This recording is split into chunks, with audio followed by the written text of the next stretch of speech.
Welcome, Ambassador. James was greeted the next day, as he stepped into the same room for official reasons this time. For today, the hotel had pulled out all the stops. Additional carpets had been put onto the floor. The lights had increased threefold since the day before, making the entire room dazzle brightly with their dancing, and loudspeakers everywhere released the mild, relaxing white noise of ambient woods or jungles, likely trying to invoke the different primate species' somewhat shared ancestry of the treetops. Although James and company had made it a point to arrive early, it seemed that they had underestimated the other attendees, because despite it still being hours until any official event would truly start, they were far from the first attendees that had arrived in the large conference room, and many of the seats in the two-leveled circle had already been filled by the large groups that had arrived from all corners of the galaxy. Looking down, James found himself faced with a familiar sight, as big, brightly glowing eyes looked back at him from a small frame. Losserana may not have been wearing a suit, but he had done his absolute darndest to groom his pink fur to absolute perfection, taking special care to trim it slightly around his green glowing dots, making them stand out even more than they did the previous day. "No need to show us to our seats," James joked with a greeting wave, his smile hopefully projected onto his visor by the built-in technology. Not that he was feeling a lot like smiling. In fact, he was stressed out of his mind. There were so many darn people here. However, he had to keep up appearances, especially since right after he had set foot into the venue, the ever-so-familiar lightning storm of camera flashes had erupted, as every vulture from the press wanted to get their juicy cut of meat out of this rather unexpected turn of events. He could already see the headlines in front of him. Surely many of the reporters would do their absolute best to somehow spin his appearance here into some sort of statement. A council of primates and one of the Deathworlders came together so closely to each other, yet humanity appeared only for the primate one, or something like that. The fact that they had only been invited to one of the two would only interest the proper reporters of the less popular channels and papers. Sighing, James shook his head, deciding not to jinx himself any further than he already had. They would write whatever they wanted, anyway. That was just the nature of things. Hopefully he would be able to get one or two faithful reports from reputable journalists out of it as well. Spurred on by enthusiastic nudges of his accompaniment, James then turned to face the cameras, before demonstratively lifting his arm into the air, which was immediately followed up by everyone following after him doing the same, even if only some of them had the tattoo matching his scars to show off. The intensity and frequency of the flashes increased tenfold, as every photographer present realized that they would probably be out of a job tomorrow if they didn't manage to capture a good shot of this specific moment. Giving them ample time, James eventually let his arm sink down again, before using it to briefly gesture for his team to spread out. Not needing to be asked twice, the human special forces accompanying him detached from the rest of the group and began stalking along the rows of seats with quick steps, starting to inspect every square inch of the premise for possible dangerous tampering. Many of the other attendees they had to pass or squeeze past in the process gave them looks that ranged from fearful, over surprised, to rather annoyed at their presence. But humans were still humans, and by now their reputation as Deathworlders had been spread good and well throughout the galaxy, meaning that few would actually dare or even bother trying to stop them during their shenanigans.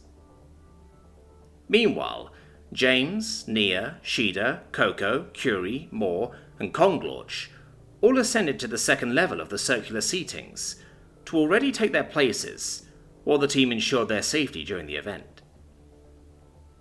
As he approached, James could already see that the group of seats to their right was still unoccupied, while the seats to their left had been filled with a group of 11 Grassogap. It seemed that the representative of the green, shrubbery-like apes with 8 arms has seen fit to only bring his own people as company, which seemed to be a general practice around these parts. Looking around, James noticed that it seemed rare to find any representatives that had decided to invite those of other species as company during this council, making the human group stand out all the more. As they approached their seats, one of the Grassagap that was sat in the middle of his group got up from his seat and began to crawl over in James's direction. The ape was slightly smaller than most humans, and looked up at James with the birdfoot-shaped twin irises in each of his eyes. "The Ambassador Aldwyn," the ape said, and it sounded almost more like a statement than a greeting, as he came to a halt in front of James. Although, admittedly, James was just glad to not be called Saint for once, so he could deal with a little impoliteness. "We're all so glad you could actually make it. Many feared your appearance might run into problems given humanity's border situation." In a gesture of which James wasn't sure if it was something their people shared, or if the man simply knew it to be a greeting for humans, the Grassagap then reached out one of his left hands. Taking it, James gave it a gentle shake. "We strive to maintain diplomatic relationships despite the unfortunate situation," he explained, while keeping up a pleasant facade. "The border situation, therefore, does not at all impede me in the fulfillment of my duties." The ape blinked before pulling his hand back, briefly glancing down at the lower level. "You say that, and yet you did bring a lot of soldiers to an event like this one," he mused. However, James pleasantly laughed that concern off. "All of whom are my personal friends, I assure you," he barged into the sentence. "As someone who happens to be a soldier, I also happen to know a lot of soldiers, and from what I understand, I am by far not the only one attending with a military background." "That you are not," the Grassagap conceded, before clearing his throat. "Forgive me, I forgot to introduce myself. Commander Haljafier of the Communal Military, not on duty today, of course." James nodded. "It is a pleasure, Commander," he lied.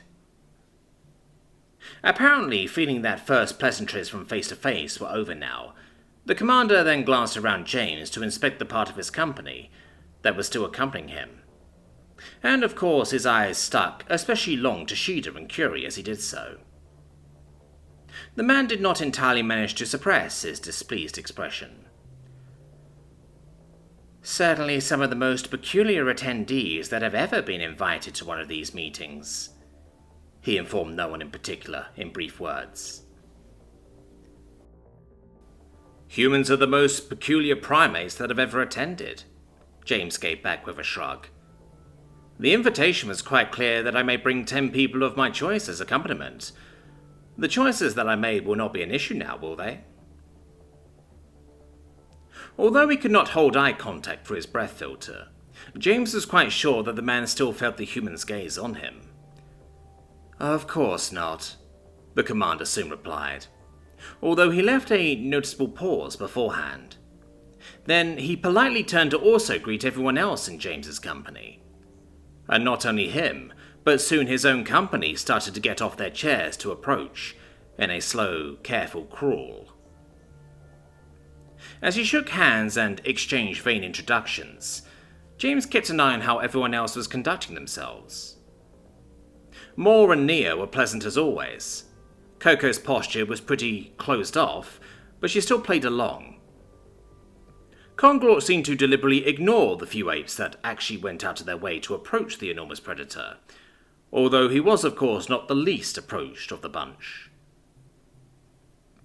While all of the primates obviously steered entirely clear of Curie, 2 of them surprisingly actually dared approach Sheeda towards the end of the introduction.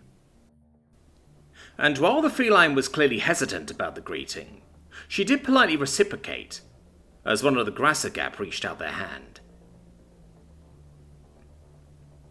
Turning away from the scene for a second, James immediately felt the hairs on the back of his neck stand up, as some sort of dark premonition came over him, and he quickly shot around again just in time to see the very tail end of disaster unfolding only fractions of a second before it would have been too late to intervene. Because as he turned, he watched with wide eyes underneath his helmet how the second ape that had approached Shida reached out one of their 8 hands and, entirely ignorantly, grabbed the far end of Shida's nervously swaying tail. The echo from the thunderous clap of skin, colliding with skin at blinding speeds, echoed throughout the entire room and turned many heads, as James had managed to react just in time to catch the devastating slap that Shida had thrown towards the primate's face, stopping her hand only centimeters before it would have made painful contact. As James held her hand in place, the Grassagap seemed to take a moment longer to realize how close he had come to a world-shattering experience, but eventually his eyes widened, and his brain caught up to what had just transpired, and with a frightened screech he bolted a few steps backward, away from the hand in a blind crawl. And he wasn't the only one. All of the green apes had burst apart at the perceived threat that came from the feline Deathworlder. As he still held her hand, Shida glared at James with furious eyes, and James slowly nodded back at her, indicating that he understood, even if he couldn't let her go through with her retribution. Only as he felt her muscles relax did he let go of her wrist again, her arm immediately sinking to her side. Touching Amiat's tail without explicit permission is not only a grave offense but also a very painful mistake to make, he then informed his fellow primate, who was by now seemingly hiding behind Moore's leg, which didn't amuse the old Raphaelite in the slightest, with an utmost serious tone. You should think before you act in the future. Offense? It's a tail, another of the primate group chimed in defense of his conspecific. Tails get grabbed all the time. A snapping hairspin of James quickly shut the smaller ape up, as the human glared over at him. Primates may not mind, he said firmly, but Miat do. You shouldn't expect your experiences to be universal. Shida herself was quiet on the matter, seemingly finding it best to let him do the talking, or she calmed herself with a few deliberate breaths, bringing her mood back to a more civil and less murderous level.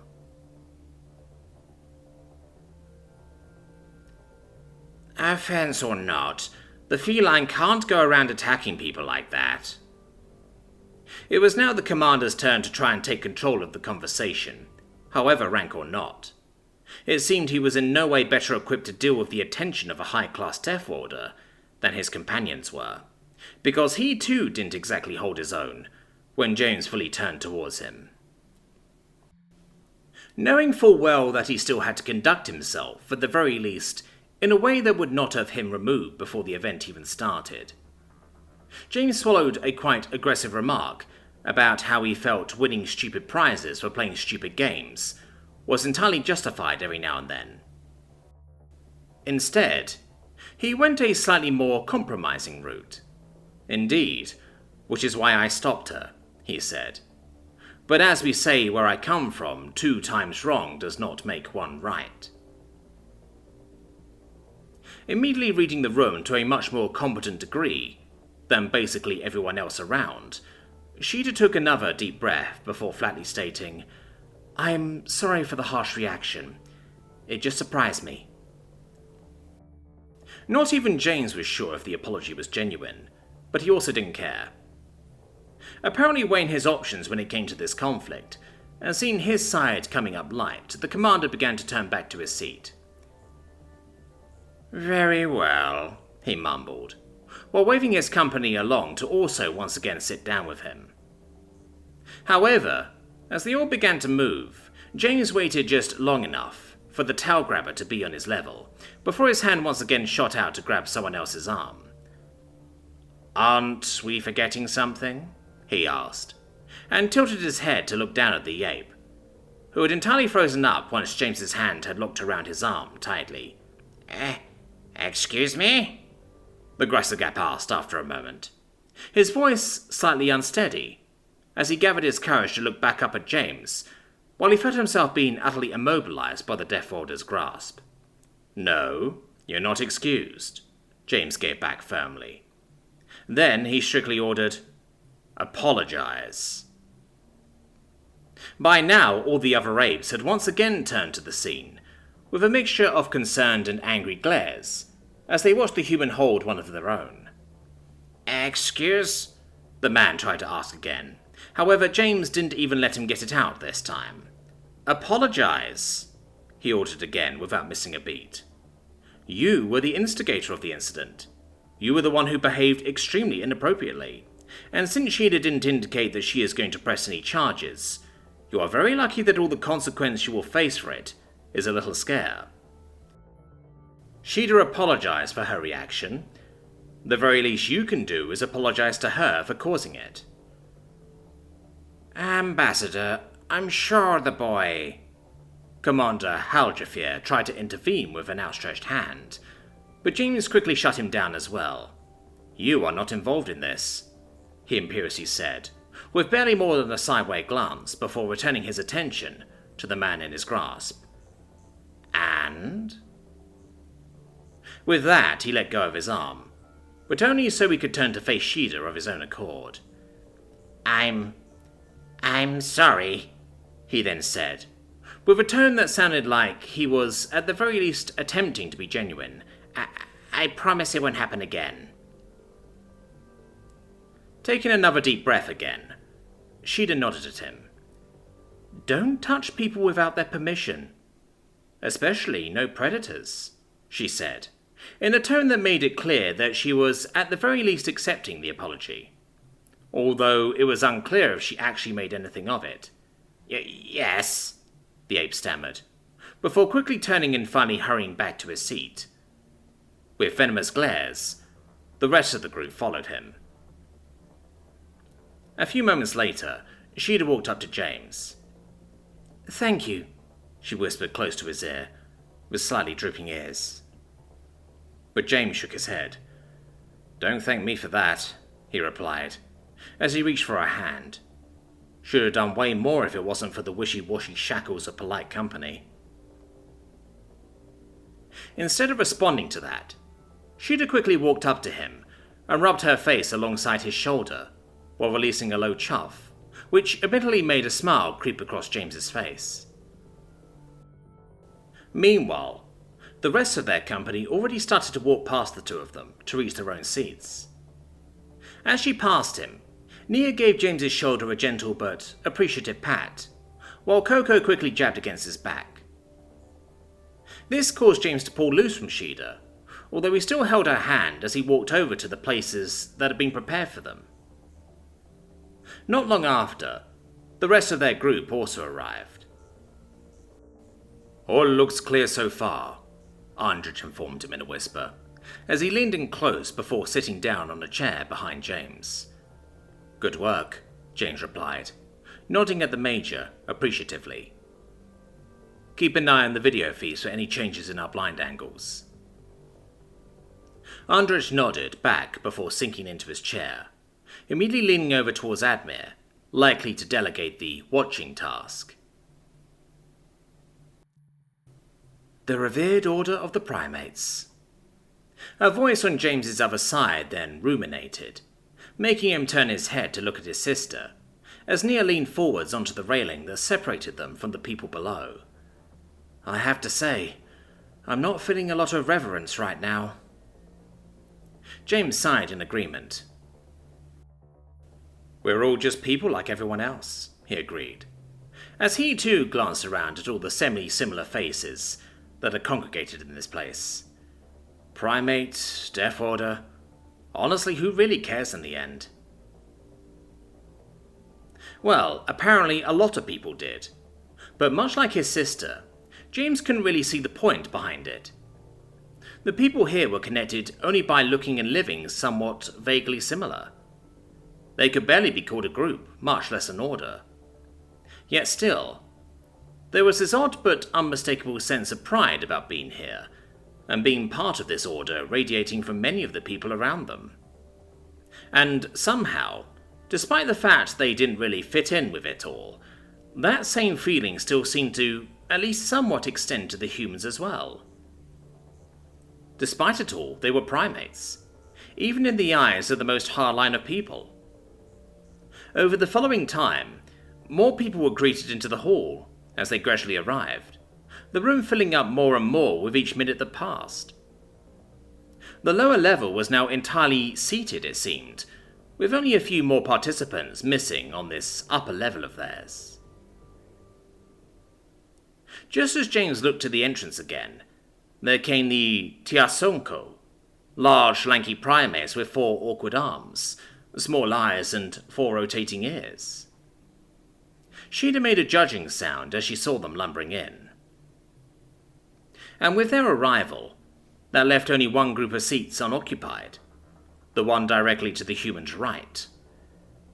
As he noticed that, James lazily began scanning over the faces already in the room one more time, seeing if he couldn't decipher which of the primate species was still missing from the picture. And as he did, another vague sense of dread overcame him, because he did indeed notice one species suspiciously absent so far, one he was intimately familiar with.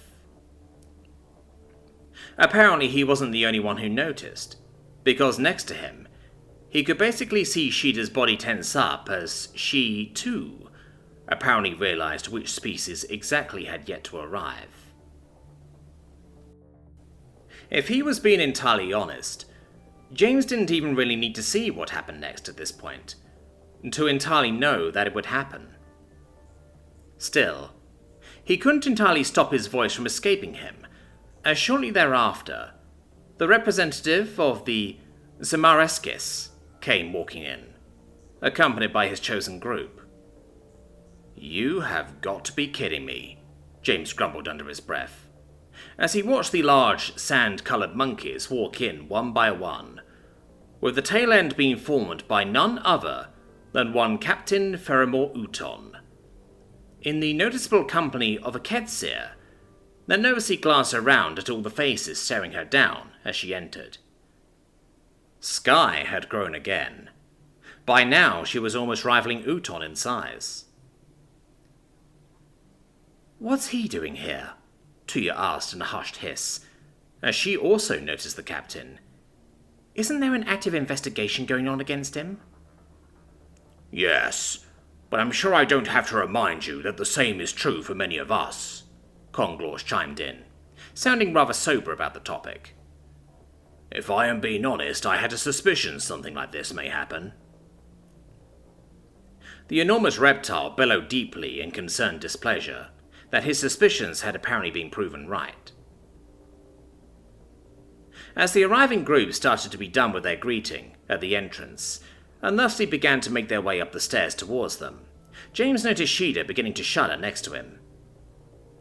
Carefully, he reached out his hand to gently hold her shoulder, seeing that she was going through a torrent of emotion at the sight. "You all right, treasure?" he asked softly, as his eyes tore away from the approaching group to look at her. Sheeta took a deep breath to answer something. However, it only released in a renewed shudder as she shook her head. After another moment of gathering herself, she then replied, "I don't think I can do this, James. Not right now." Although her demeanour may have seemed timid or frightened to the uneducated eye, what James could see burning in her gaze was as far removed from timidness as it could be. Calling it fury that stared out at the captain there would have been an enormous understatement. The only name for it was wrath. Anger in its absolute purest form. Turning his head, James sought the face of a person sitting behind him. "Coco, would you?" he asked. However, the commander didn't even wait for him to finish his sentence, before she got up and took Sheeta by the arm to accompany her outside.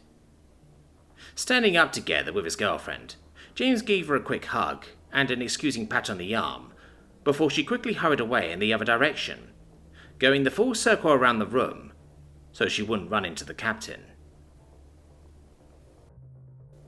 James looked after her with a deep appreciation and worry.